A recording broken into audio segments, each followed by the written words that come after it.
आज हम एक्सप्लेन करने वाले हैं बंटवारा 1947 मूवी को। कहानी की शुरुआत होती है 14 अगस्त 1947 को, जब हिंदुस्तान में भारत पाकिस्तान का बंटवारा हो चुका था। कुछ जगह पे दंगे फसाद हो रहे थे। दंगाइयों का कहना था कि मुसलमानों ने उनके देश का बंटवारा कर दिया है, उन्होंने देश के टुकड़े टुकड़े कर दिए, इसीलिए उन्हें भारत में रहने का कोई भी हक नहीं। उसी दौरान कुछ मुस्लिम भाई लोग थे जो अपने घर और मिट्टी को छोड़ के नहीं जाना चाहते। तो इसी तरह की एक मुस्लिम फैमिली मीरठ के अंदर रहती थी जिसका नाम था सिकंदर मिर्जा, उसकी पत्नी हमीदा मिर्जा, बेटा जावेद मिर्जा, उसकी एक छोटी बेटी भी थी जिसका नाम था तनवीर मिर्जा। सिकंदर मिर्जा का दिल बहुत ही साफ सुथरा था, वो तो अपने देश से बहुत ही ज्यादा प्यार करता था। उन्हें जब पता चलता है कि उन्हें उनके ही देश से भगाने की कोई कोशिश कर रहा है तो वो सोचता है कि कुछ लोग नासमझ है, धीरे धीरे सब कुछ ठीक हो जाएगा। लेकिन धीरे धीरे सिचुएशन ऐसी बिगड़ रही थी कि दंगाई हर शहर पे हमला कर रही थी। लेकिन आज सिकंदर मिर्जा बहुत ही ज्यादा खुश था। वो अपने ही घर में मिठाइयाँ बनवा रहा था और पूरे मोहल्ले को सजा रहा था, क्योंकि कल 15 अगस्त था और वो चाहता था कि इस बार का 15 अगस्त का दिन बहुत ही अच्छे से बिताया जाए। लेकिन उसे सबसे बड़े खतरे का अंदाजा ही नहीं था, वो तो आने वाले खतरे से अनजान था। तभी उसी दिन उसका बड़ा भाई रशीद उसके घर में आता है और बताता है कि यहाँ के हालात बहुत ही ज्यादा बिगड़ चुके हैं, अब हमें ये देश छोड़ के जाना होगा क्योंकि ये देश हमारा नहीं है। सिकंदर कहता है कि ना तो हिंदुस्तान हिंदुओं का है और ना ही पाकिस्तान मुसलमानों का है, जो भी चाहे जहाँ पर चाहे रह सकता है। रशीद कहता है कि मैंने अपनी आंखों से देखा है कि दंगाई लोग मुसलमानों के घर को जला रहे हैं, हमारे कारखाने जलाए जा रहे हैं, ऐसे में तो हम यहाँ पे नहीं रह सकते। रशीद उसे समझाने की बहुत ही कोशिश करता है, लेकिन सिकंदर बिल्कुल भी नहीं मानता। वो कहता है कि उसने इस देश के लिए आजादी की लड़ाई लड़ी है, उसने लाठियां खाई हैं, उसके पुरखे इसी मिट्टी में दफन हुए हैं, वो इस मिट्टी को छोड़ के नहीं जाना चाहती। सिकंदर मिर्जा साफ साफ मना कर देता है, लेकिन उसी रात दंगे वाले उसके मोहल्ले में हमला कर देता है। सिकंदर मिर्जा सब कुछ अपनी आंखों से ही देख रहा था, उसकी आंखों के सामने ही लोगों को मारा जा रहा था। लेकिन इस टाइम सिकंदर अपने परिवार को बचाने के बारे में सोचता है। वो कई हिंदुओं के घर का दरवाजा खटखटाता है, लेकिन कोई भी उनकी मदद नहीं करता। इतने में ही वहाँ रशीद पुलिस की गाड़ियां लेकर आ जाता है और सिकंदर से कहता है कि हमें पुलिस सही सलामत लाहौर स्टेशन छोड़ देगी, इसीलिए हमें तुरंत ही निकलना पड़ेगा। सिकंदर ना चाहते हुए भी अपने परिवार की खातिर घर छोड़ने के लिए मान जाता है, क्योंकि वो अपने अगर जिद पे अड़ा रहता तो उसके परिवार को भी खत्म कर दिया जाता। इसीलिए सिकंदर अपना सामान पैक करके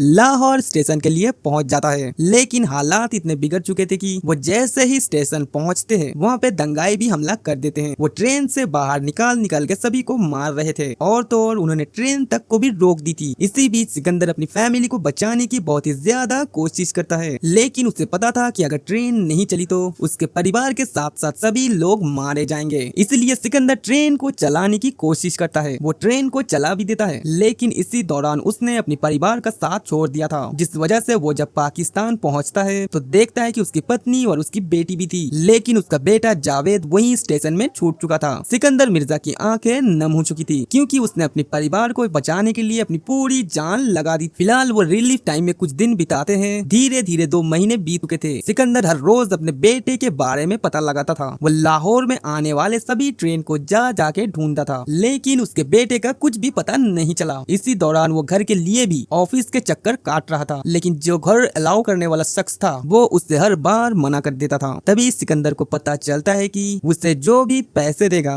उसी को घर देगा। ये जानते ही सिकंदर उस आदमी पे भड़क जाता है और उस आदमी को बहुत ही भला बुरा सुनाता है। सिकंदर ये कहते कहते इमोशनल हो चुका था। वो कहता है कि मेरा बेटा भारत में ही टूट गया और मेरी बेटी बीमार है, मुझे इस समय गाइड की बहुत ही ज्यादा जरूरत है। सिकंदर ये सारी बातें जब बोल रहा था तो वहीं पे एक हबीब अनवर नाम का एक शख्स था जो एक शायर था और वो लाहौर स्टेशन में काम करता था, यानी कि रेडियो स्टेशन में। हबीब की थोड़ी बहुत तो पहचान थी। वो सिकंदर के पास जाता है और उससे कहता है कि मुझे पता है कि आप बहुत ही ज्यादा मुसीबत में हो, मैं आपके लिए घर की व्यवस्था तो करा सकता हूँ। हबीब अनवर का स्टेडियम ऑफिस पहुँचता है, जहाँ पर उसके लिए एक हवेली अलाउ हुई थी। हबीब अपने नाम अलाउ होने वाली हवेली को सिकंदर को देना चाहता था, लेकिन मंसूर अली मना करता है। कभी हबीब नियाकत अली का नाम लेता है। वो कहता है कि मैं उन्हें अच्छी तरह से जानता हूँ और शाम को उनके घर दावत पे भी जाना है। नियाकत अली का नाम सुनते ही मंसूर समझ जाता है कि उनकी बड़ी पहचान है, इसलिए वो तुरंत ही हवेली सिकंदर को दे देता है। सिकंदर हबीब का बहुत ही ज्यादा शुक्रिया अदा करता है, क्योंकि आज के टाइम में कोई भी किसी का मदद नहीं करता, लेकिन हबीब ने तो उसे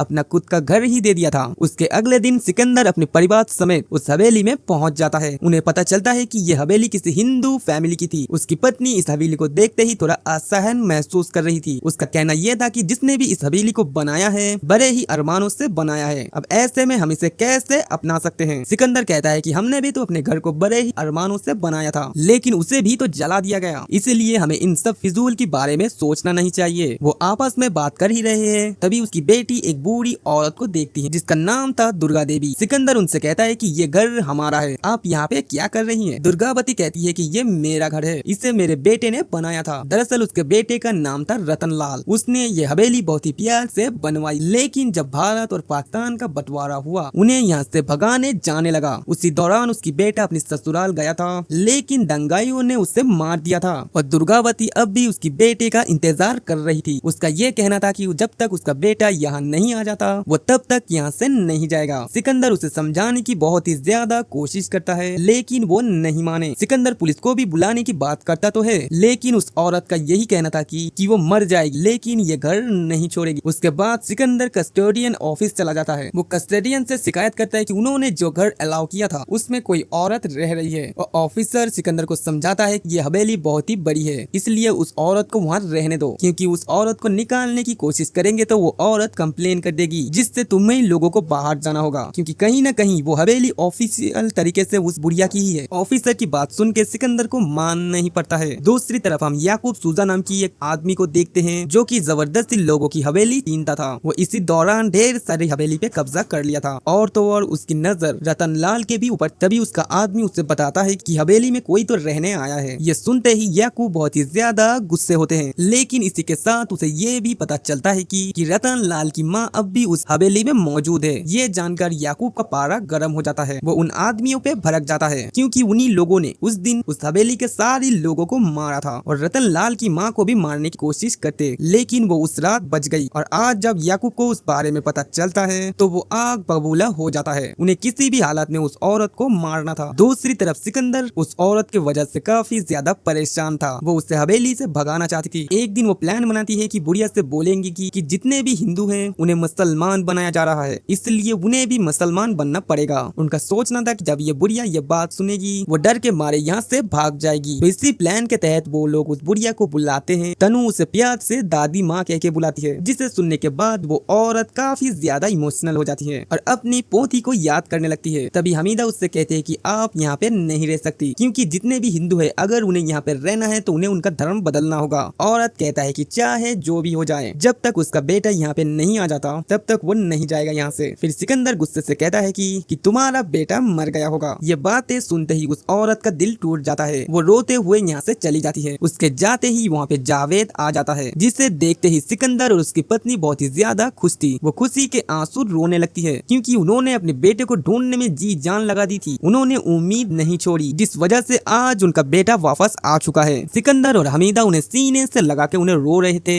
उसके बाद जावेद जब उस औरत के बारे में जानता है तो वो बहुत ही ज्यादा गुस्से होते हैं, क्योंकि हिंदुओं ने उसके साथ क्या किया था वो अपनी आंखों से देखा है, इसलिए वो उन औरत पे बहुत ही ज्यादा गुस्सा करता है। उसे मारने की धमकी तक दे देता है, फिर भी वो औरत नहीं मानता। उसके बाद जावेद फैसला लेता है कि अब वो इस औरत को निकाल के ही रहेगा। इसलिए अगले दिन वो याकूब के पास पहुंचता है। उसे बताता है कि हमारे घर में एक बूढ़ी औरत है जो कि हिंदू है और उसे घर के बाहर निकलना है। याकूब इसकी बात भी मान जाता है और उसके बदले उसके पास से उसे 2000 रुपए मांगता है। जावेद उसे पैसे देने के लिए भी तैयार था। अब यही बात जावेद अपने पिता सिकंदर को भी बताता है। वो कहता है कि टेंशन ना लो, कल याकूब यहाँ पे आएगा और वो उस बूढ़ी औरत को यहाँ से निकाल देगा। सिकंदर को मन ही मन ये अजीब लग रहा था कि वो सारी बातें अपनी पत्नी को बताता है, लेकिन उसकी पत्नी इस चीज के लिए राजी नहीं होती, क्योंकि उसे पता था कि याकूब ठीक आदमी नहीं है। वो उस औरत को जान से ही मार देगा। अगर वो औरत उस मर गई तो इस कलंक के साथ वो जी नहीं पाएगी। हालांकि वो औरत उनसे प्यार से ही पेश आती, वो उनसे अच्छा व्यवहार तक करती थी। अब अगले दिन याकूब अपने आदमियों के साथ यहाँ पे आते हैं और आते ही सिकंदर से कहता है कि उस औरत को निकालने के बाद नीचे वाले कमरे में तुम लोग रहोगे और ऊपर वाले कमरे में हमारे लोग रहेंगे। याकूब को बातें को सुनने के बाद सिकंदर को तो ये ठीक नहीं लगता। वो उसके इरादे समझ चुका था। वो जान चुका था कि याकूब इस हवेली पे हमला करना चाहता है, इसलिए सिकंदर उसे यह मना करता है और याकूब उसे धमका रहा था कि सिकंदर को उसकी धमकियों से कुछ भी फर्क नहीं पड़ता। वो तो उससे खुला चैलेंज भी कर देता है। उसके बाद याकूब कुछ लोगों को भड़काने लगते हैं। वो चाहता था कि सभी मुसलमान भाइयों मिलकर उस बुढ़िया को बाहर निकाले, लेकिन मौलवी उससे मना कर देती है। याकूब इस बार इलेक्शन में खड़ा हुआ था, उसका प्रचार जोरों शोरों से चल रहा था। इसी बीच सिकंदर अपना एक बिजनेस खोलने के लिए एक आदमी को पैसे दिए थे। सभी कुछ फाइनल हो चुका था, लेकिन जिस दिन सिकंदर अपने सामान को रखने के लिए जाता है तो उस जमीन का मालिक उससे मना कर देता है। वो कहता है कि हमें लाहौर में ही रहना है, मैं तुम्हें जमीन दे के मुसीबत में तो नहीं पड़ना चाहता। हालांकि ये सब कुछ याकूब का ही किया जा रहा था। उसके बाद जब वो घर आता है तो उससे पता चलता है कि उसकी पत्नी को चक्कर आ चुका था और वो बेहोश भी हो चुकी थी, लेकिन बूढ़ी औरत ने उसे सही टाइम पे संभाला, उसका खूब ख्याल भी रखा। ये बात जब सिकंदर को पता चलती है तो सिकंदर के लिए उनके दिल में प्यार भी बढ़ जाता है। इसके बाद एक आदमी सिकंदर को कारखाना खोलने के लिए जगह भी देती है। वो जगह कारखाने के लिए बहुत ही बढ़िया भी था। सिकंदर बहुत ही ज्यादा खुश भी था। दूसरी तरफ हबीब अनवर लोगों की मदद करता रहता था। उससे लोगों की मदद करने में सुकून मिलता था, क्योंकि उसने अपनी सेटिंग से वादा किया था कि अब यहीं पर कहानी फ्लैशबैक में जाती है। हबीब एक तबस्सुम नाम की लड़की से प्यार करता था। वो दोनों एक ही साथ कॉलेज में पढ़ता था। दूसरी तरफ कारखाने की जमीन मिलने की खुशी में सिकंदर घर आता है और उसी बूढ़ी औरत के पास भी पहुंचता है। वो उससे प्यार से माँ कह के बुलाती है, क्योंकि माई ने ही बोला था कि वो चिंता ना करे, उससे जमीन मिल जाएगी। वो देखता है कि माई उसके लिए खाना बना रही थी और इसी वजह से हमीदा कहता है कि अब से आपका खाना हम ही बनाएंगे। तो अभी उनके बीच सब कुछ ठीक हो चुका था। वो औरत अब उनके परिवार का हिस्सा बन चुकी थी। दूसरी तरफ याकूब के पास एक बंदा आता है, उसके ही जैसा, मतलब कि वो भी बदमाश टाइप का था। वो याकूब को उस बुढ़िया के बारे में पूछता है। वो कहता है कि हमने तो दंगे के दौरान बहुत ही काफिरों को मारा था, लेकिन यहाँ पे तुम्हारे मोहल्ले में एक औरत भी रह रही है और वो चैन से भी रह रही है। यानी कि वो आदमी उससे बहुत ही ताने मारता है और इसी वजह से याकूब बहुत ही ज्यादा गुस्सा हो जाती है और इस बार वो ठान लेता है कि हर हाल में उस औरत को मारना होगा। उसके बाद रात को ही कुछ गुंडे याकूब के घर में घुस जाते हैं, उस माई को मारने की कोशिश करते हैं, लेकिन सिकंदर को पता चलता है। वो उन्हें मार के भगा देता है। लेकिन दिक्कत वाली बात ये थी कि उसने दरवाजा अच्छी तरह से बंद कर दिया था, लेकिन वो देखती है कि दरवाजा किसी ने अंदर से ही खोला था। सिकंदर अच्छी तरह से समझ जाता है कि ये काम जावेद का है, इसीलिए वो जावेद को अपने पास बुलाता है और थप्पड़ मारते हुए उसे डांटने लगता है। अब यहाँ पे जावेद भी भड़क जाता है, क्योंकि लाहौर स्टेशन में उसने जो दरिंदगी देखी थी वो उसे भूल ही नहीं पाया। उस वक्त एक हिंदू आदमी ने उन्हें एक कमरे में छुपाया था और सोच रहे थे कि हम सेफ हैं, लेकिन उसी आदमी ने दूसरे पल उन लोगों को बता दिया, जिस वजह से जावेद के साथ उसने उसके चाचा की जितने भी परिवार के लोग थे उन्हें बड़ी बेरहमी से मार दिया गया। जावेद जब ये बात बता रहा था, सिकंदर उसकी बात को सुन भी नहीं पा रहा था, क्योंकि उसकी हैवानियत सुन के ही लोग कांपने लगती है। जावेद का कहना यह था कि जब तक उस ये बुढ़िया की चीखें नहीं सुनेगा, वो गुस्से से घर छोड़कर याकूब के पास चला जाता है। याकूब उसे अपने घर में जगह भी देता है और बताता है कि यहाँ पे तुम जितने दिन तक रहना चाहते हो तुम रह सकते हो। उसी घर में एक निशत नाम की लड़की भी रहती है, जिसे याकूब के बारे में बहुत ही अच्छी तरीके से पता है। वो उसे बार बार कहती थी कि देश का बंटवारा तो हो चुका है, सभी लोग आजाद भी हो चुके हैं, कि अब वो लोगों को मारना बंद कर दे। लेकिन याकूब उसे ही डांटने लगता है। वहीं पर जावेद भी ये सब कुछ देख रहा था। वो अगले दिन निशा को इस बारे में पूछता है। निशत बताती है कि वो जिस घर में रह रही है वो उनका घर है ही नहीं, वो तो उस सहेली का घर था जिसके साथ उसने अपनी बचपन बिताया था, जिसे वो अपना सब कुछ मानती भी थी। लेकिन बंटवारे के वक्त उसके भाई ने ही उसके परिवार को मार दिया, उसके सहेलियों को भी जान से मार के उनका घर ही छीन लिया। निशत इसी वजह से उस घर में रह ही नहीं रहना चाहती। दूसरी तरफ माई कुछ लोगों से मिलने के लिए मार्केट चली जाती है। हमीदा देखती कि वीर बहुत ही ज्यादा हो चुकी थी, लेकिन माइक अभी तक नहीं लौटी और सारी बातें सिकंदर को भी बताती है। सिकंदर माई को बाजार में इधर उधर ढूंढने लगती है और यही बात याकूब को भी पता चलती है। वो अपनी गुंडों को भी भेजते हैं ताकि उस औरत को ढूंढ के जान से मार सके। हम देखते हैं कि उसके आदमियों ने माई को ढूंढ लिया था, वो उन्हें मारने ही वाले थी कि तभी वहाँ पे सिकंदर आ जाता है। वो उन्हें बुरी तरीके से पीटता भी है। उसके बाद सिकंदर को एक बात पता चलती है, दरअसल में जो जमीन सिकंदर को कारखाने के लिए मिली थी वो उस औरत के ही थी, उसने वो जमीन दिलाई थी। सिकंदर को जब ये बात पता चलती है तो उसके आंखें नम हो चुकी थी, क्योंकि उसने जिस औरत को अपने ही घर से भगाने की कोशिश की थी उसने ही उसे बिना बताए जमीन दे दी। उसके बाद सिकंदर ठान लेता है कि वो माई को उसके बेटे से जरूर से मिलाएगा। इसलिए सिकंदर रतनलाल के बारे में पता करना शुरू करता है, लेकिन उसे एक आदमी से पता चलता है कि सिकंदर तो उस रात अपने परिवार समेत उसका घर लौट आ रहा था। वो माई को लेने के लिए वापस तो आ रहा था, लेकिन रास्ते में ही कुछ दंगाइयों ने उसके ऊपर हमला कर दिया और परिवार समेत उन्हें बेरहमी से मार भी दिया। सिकंदर ने जब ये बात सुनी तो उसके आंखों में आंसू आ गए, क्योंकि उधर उसकी माँ अपने बेटे का आने की इंतजार कर रही थी। सिकंदर माई को दिलासा देने के लिए लिए घर जाता है और उन्हें गले लगा के कहता है कि आज से मैं ही तुम्हारा बेटा हूँ। हालांकि सिकंदर असलियत यहाँ पे नहीं बताता, क्योंकि वो जानता था कि एक माँ के लिए इतना दर्द भरी बात वो ये सुन नहीं पाएगी, उनकी जीने की उम्मीद ही खत्म हो जाएगी। इसलिए सिकंदर सच्चाई बताना ठीक नहीं समझते। दूसरी तरफ याकूब इलेक्शन की प्रचार में जोरों शोरों से लगा हुआ था। इसी बीच से एक आइडिया आता है कि वो सोचता है कि अगर इलेक्शन जीतना है तो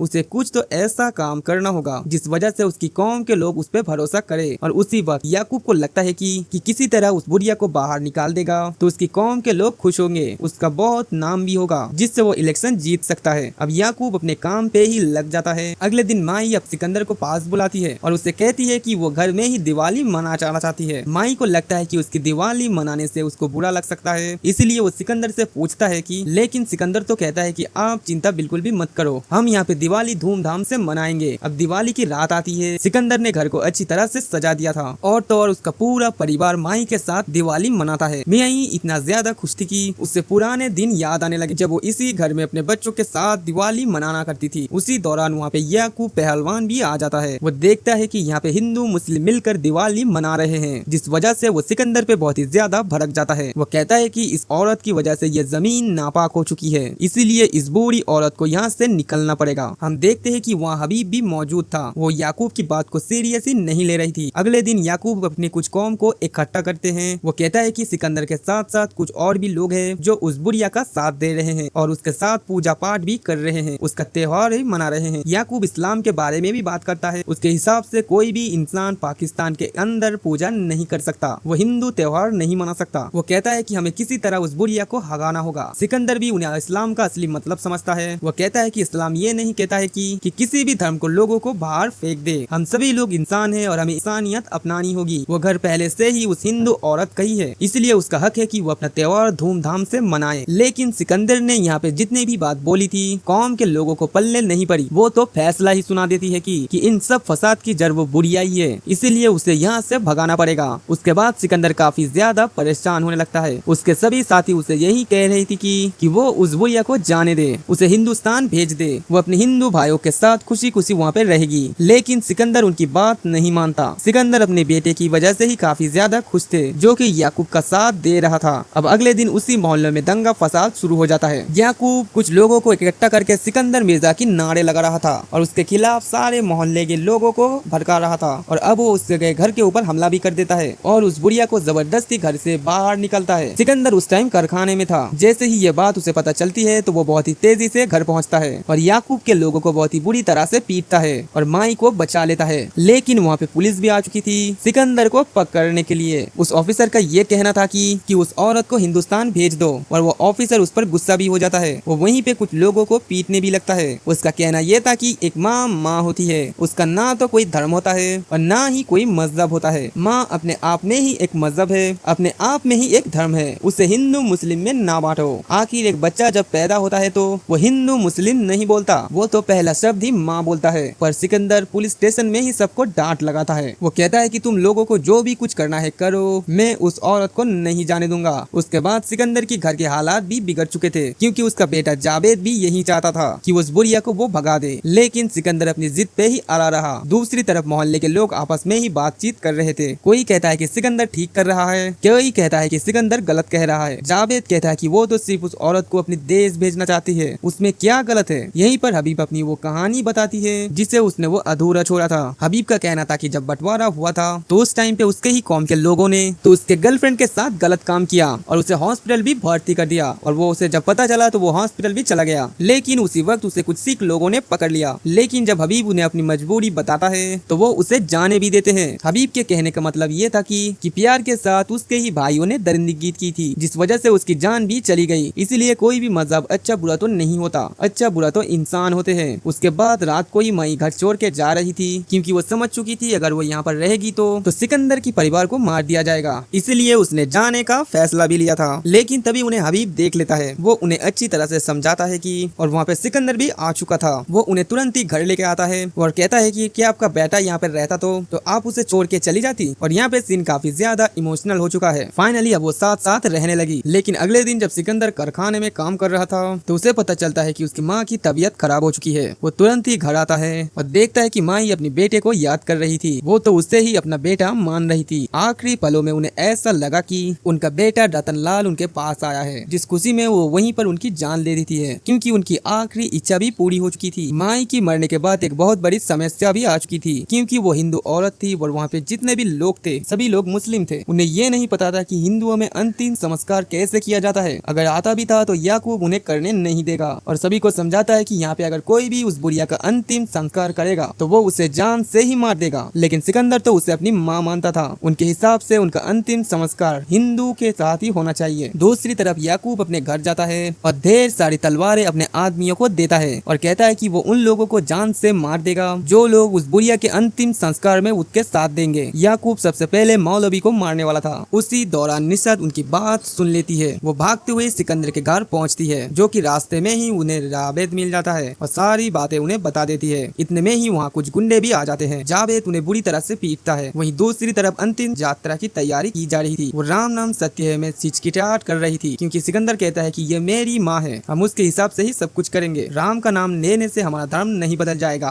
अब उस औरत को कंधा देते हुए उसको लेके जाते हैं और उसी वक्त याकूब भी आ चुका है। उन्हें रोकने की कोशिश करने ही वाला था। उतने में ही वहाँ पे जावेद पुलिस लेके आ जाता है, जिससे याकूब को पकड़ लिया जाता है, क्योंकि उसने मौलवी का मर्डर भी किया था। अब सिकंदर भी हिंदू की जैसा ही उस औरत में आग लगा देता है और कुछ इस तरह उसने उस औरत की हिफाजत भी की थी और यहीं पर कहानी खत्म भी हो जाती है।